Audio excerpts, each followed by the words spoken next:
बिस्मिल्लाहिर्रहमानिर्रहीम। अस्सलाम वालेकुम। Welcome to the knowledge gate official. आज का हमारा टॉपिक है रिग्रेशन। इससे पहले हमने कोरिलेशन के टॉपिक्स पढ़े हैं। कोरिलेशन में भी मैंने आपको रिग्रेशन काफ़ी अच्छे तरीके से डिफ़ाइन किया था।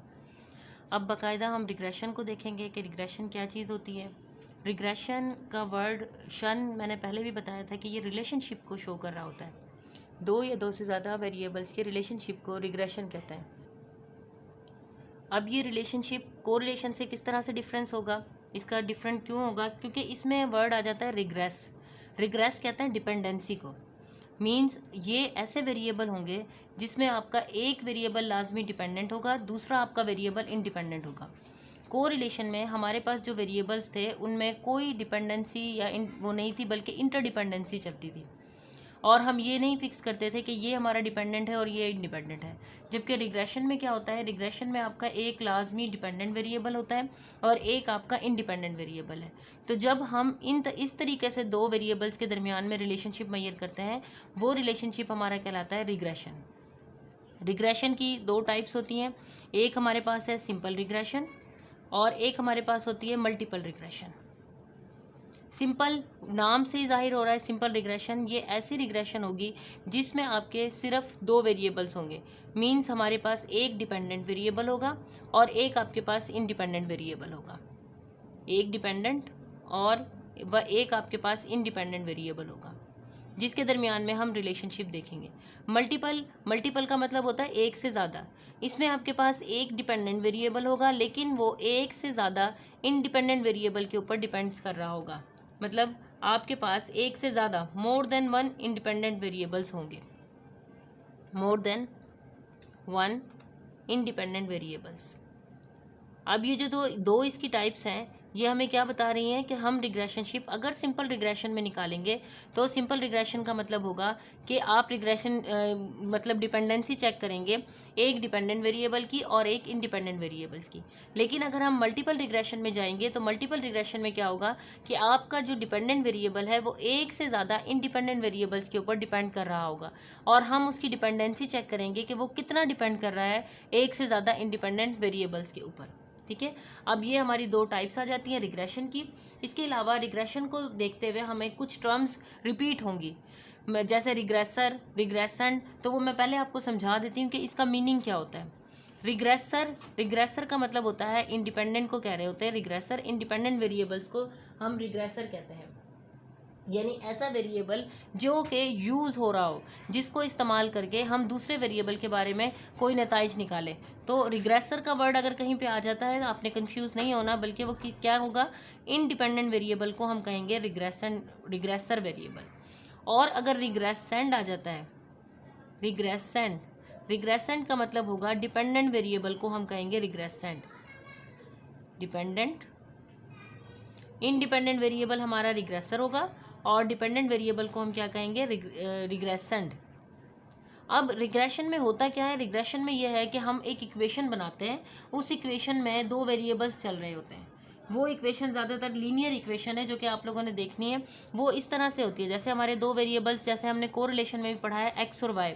इसी तरीके से एक इक्वेशन यूँ बनती है जिसको हम फंक्शनल रिलेशनशिप कहते हैं दो वेरिएबल्स के दरमियान में।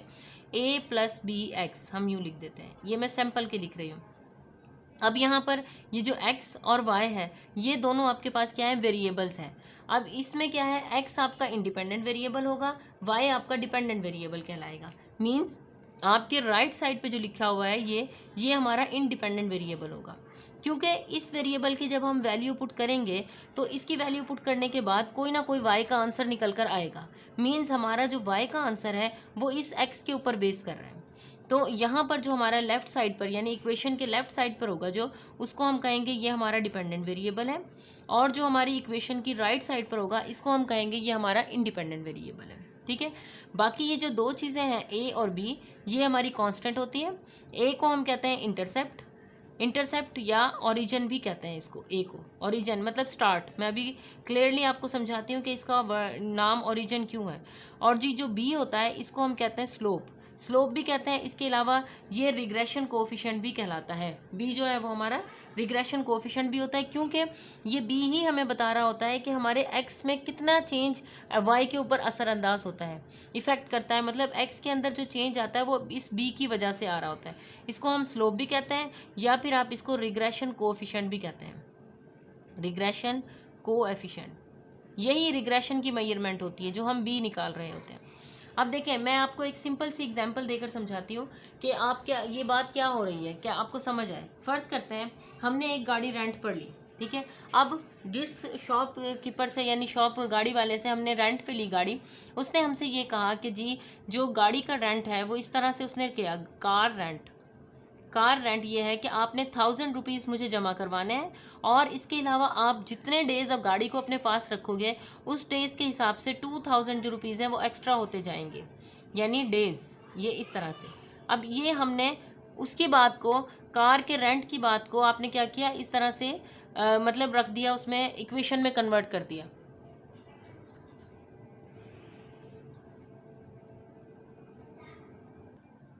तो ये क्या हुआ कि अगर हम कार लेते हैं और ये दिन का तो बाद में देखा जाएगा, मीन्स हमें 1000 रुपीज़ उसको हर हाल में पहले सबमिट करवाने हैं, उसके बाद वो गाड़ी हमें उठाने देता है। अब यही जो बात थी मैंने ये इक्वेशन की फॉर्म में लिखी, इसी में देखें ये जो कार का रेंट है ये हमारा वाई हो गया, 1000 रुपीज़ जो है वो हमारा ए है, प्लस 2000 हमारा बी है, और डेज जो है वो हमारे एक्स आ गए। मीन्स हमारे पास कार का जो रेंट है वो एक डिपेंडेंट वेरिएबल है, और वो डिपेंड कर रहा है डेज़ के ऊपर। जितने दिन आप गाड़ी को ज़्यादा इस्तेमाल करेंगे कार का जो रेंट है वो बढ़ता जाएगा। गाड़ी को अगर आप एक भी दिन इस्तेमाल नहीं करेंगे तो ये 1000 रुपीज़ तो हर हाल में उसको जमा करवाने हैं। इसीलिए इसको हम ए को इंटरसेप्ट या फिर ओरिजिन कहते हैं। यहाँ पर इंटरसेप्ट और ओरिजिन, या इसको ओरिजिन कहते हैं कि यहाँ से तो आपने स्टार्टिंग पॉइंट लेना है, ये हमारा स्टार्टिंग पॉइंट है ए, इसको हम ओरिजिन कहते हैं या इंटरसेप्ट कहते हैं। और बी वो है कि अगर आपकी वैल्यू अगर एक्स की 0 हो जाती है तो आपका बी भी कोई मायने नहीं रखता, यानी ये ख़त्म हो जाता है। लेकिन बी आपको ये बताएगा कि एक्स में अगर चेंज, मतलब फ़र्ज़ करते हैं हम एक दिन यूज़ करते हैं तो हमारा बी उसको एक को क्या बना देगा, 2000, यानी बी 2000 इफेक्ट कर रहा है। रिग्रेशन कितना है, कितना डिपेंडेंसी है, कार का रेंट डेज के ऊपर 2000 टाइम्स डिपेंड कर रहा है। तो ये बी जो होता है इसको हम रिग्रेशन कोफिशिएंट कहते हैं। ये अब यहाँ पर अगर हम डेज एक दिन यूज़ करेंगे तो हमारा 2000 किराया इसमें बढ़ जाएगा। अगर आप 2 दिन इसको यूज़ करेंगे तो हमारा वही किराया 4000 बढ़ जाएगा। अगर हम 3 डेज इसको यूज़ करेंगे तो वो हमारा 6000 हो जाएगा, इस तरीके से।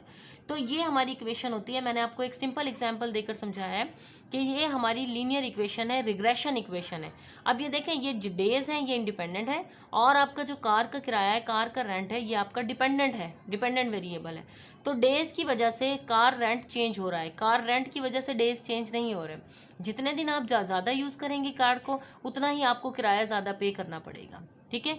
अब देखें इस लाइन से हमें फ़ायदा क्या होता है, इस लाइन से हमें ये फ़ायदा होता है कि अगर हम एक दफ़ा ये लाइन बना लेते हैं और हमें ये पता चल जाता है कि हमारे इंडिपेंडेंट वेरिएबल की वजह से डिपेंडेंट में कितना चेंजिंग आ रही है, तो हम बआसानी आगे फोरकास्टिंग कर सकते हैं, प्रिडिक्शन कर सकते हैं। अब मैं देखें बता सकती हूँ पहले से कि अगर आप 10 दिन भी कार को यूज़ करेंगे ना तो आपको इतना किराया पे करना पड़ेगा। अब हम यहाँ पे इस इक्वेशन के ज़रिए आप जितने दिन भी गाड़ी यूज़ कर लें, ठीक है, जितने दिन भी आप गाड़ी यूज़ करेंगे आप फ़ौरन बता सकते हैं कि आपने अगर इतने दिन गाड़ी यूज़ किए तो आपको किराया ये के पे करना पड़ेगा, कार का रेंट ये होगा, ठीक है। तो रिग्रेशन कोफिशिएंट हमारे लिए ये फ़ायदेमंद होता है। रिग्रेशन इक्वेशन हमें इस तरह से हेल्पफुल देता है, जब हम एक रिग्रेशन इक्वेशन बना लेते हैं तो हमें पता चल जाता है कि इंडिपेंडेंट वेरिएबल की वजह से हमारे डिपेंडेंट वेरिएबल में क्या चेंजिंग आएगी। इसको हम ए कहेंगे, ओरिजिन कहेंगे, और हमारा बी जो होगा वो स्लोप भी कहलाता है, इसके अलावा रिग्रेशन कोफिशिएंट भी कहलाएगा, ठीक है। अब हमारा क्वेश्चन किस तरह से स्टार्ट होंगे, हमें मकसद ये होगा कि आपको जो क्वेश्चन दिया जाएगा उसमें एक्स और वाई की वैल्यूज़ होंगी। मींस आपको एक डिपेंडेंट वेरिएबल दिया जाएगा और एक इंडिपेंडेंट। आपको क्वेश्चन में ये भी हो सकता है कि बता दिया जाए ये आपका डिपेंडेंट है, ये इंडिपेंडेंट है। अगर इन केस नहीं भी बताया जाता तो इसी तरीके से खुद से आपने देखना है कि अच्छा कौन सी चीज़ किसके ऊपर डिपेंड कर रही है। मैं अपने नेक्स्ट लेक्चर में आपको इसकी भी प्रैक्टिस करवाऊंगी। अभी फ़िलहाल हम देखते हैं कि हम किस तरह से रिग्रेशन इक्वेशन को सॉल्व करते हैं। हमारे पास रिग्रेशन इक्वेशन इस तरह से होती है, y simple linear, y is equal to a plus B X, ठीक है। आपको क्वेश्चन के अंदर x और y की वैल्यूज़ दी जाएंगी। एक्स और वाई की वैल्यूज़ गिवन होंगी और आपसे कहा जाएगा कि आप इस रिग्रेशन इक्वेशन को कंप्लीट करें। रिग्रेशन इक्वेशन को कंप्लीट करने का मतलब ये होगा आपने ए और बी की वैल्यूज़ फाइंड आउट करनी है। ए और बी की वैल्यूज़ फाइंड आउट करने का पूरा एक प्रोसीजर है, लेकिन आप लोगों ने क्या करना है, उसको डायरेक्ट उसके फार्मूले याद करना है, जो कि मैं आपको बता देती हूँ कि ए का फार्मूला इस तरीके से होता है, ए इज इक्वल टू है जी वाई बार माइनस बी एक्स बार। ये जो ए है ये यहीं से निकाला हुआ है। यूँ समझे कि अगर इसको वाई बार में लें तो ये जो बी यहाँ से बी एक्स बार है ये इस साइड पे चला जाता है, ये प्लस है तो इस साइड पर आकर माइनस हो गया, तो वाई बार बस इसमें बार लग जाएगा माइनस बी एक्स बार। ए किस तरह से निकालेंगे, आपने वाई बार तमाम वाई वाली वैल्यूज़ को प्लस करना है, उनकी तादाद पे डिवाइड करना है, इस तरह वाई बार आ जाएगा। एक्स बार निकालना है और बी की वैल्यू यहाँ पे रखनी है। इसका मतलब है कि ए निकालने से पहले आपको बी फाइंड आउट करना ज़रूरी है। बी का फार्मूला भी मैं आपको लिखवा देती हूँ। बी का फार्मूला जो आपने याद करना है, बी का फार्मूला ये होता है जी सिंपल फार्मूला, ये वही फार्मूला है जो कि आपका कोरिलेशन में यूज़ हुआ है, and summation X Y minus summation X into summation Y.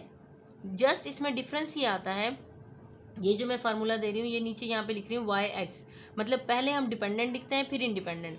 तो आपका ये जो बी है इसके फार्मूले में क्या आता है, नीचे हमेशा इंडिपेंडेंट को रखा जाता है। जबकि आप कोरिलेशन करते थे ना, तो कोरिलेशन में ये था कि जी कोई हमें पता नहीं होता था कि कौन सा डिपेंडेंट है कौन सा इंडिपेंडेंट है, हम दोनों को एक साथ लेके चलते थे।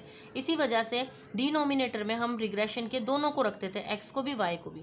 लेकिन आपने रिग्रेशन कोफिशिएंट में ये ध्यान रखना है कि ऊपर वही चीज़ आएगी न्यूमिनेटर में जो आपका कोरिलेशन में था, लेकिन हमेशा डिनोमिनेटर में आपने इंडिपेंडेंट वेरिएबल को रखना है। अगर आपका बी वाई एक्स लिखा हुआ है इसका मतलब है ये वाई डिपेंडेंट है और एक्स इंडिपेंडेंट है।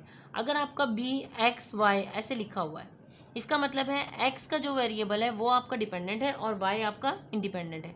आपने इसको इस तरह से इसको ऐसे सॉल्व करना है, यानी न्यूमरेटर आपका सेम रहेगा दोनों में, सिर्फ डिनोमिनेटर चेंज हो जाएगा। यहाँ पे आ जाएगा Y N summation Y square minus summation Y के होल का स्क्वायर।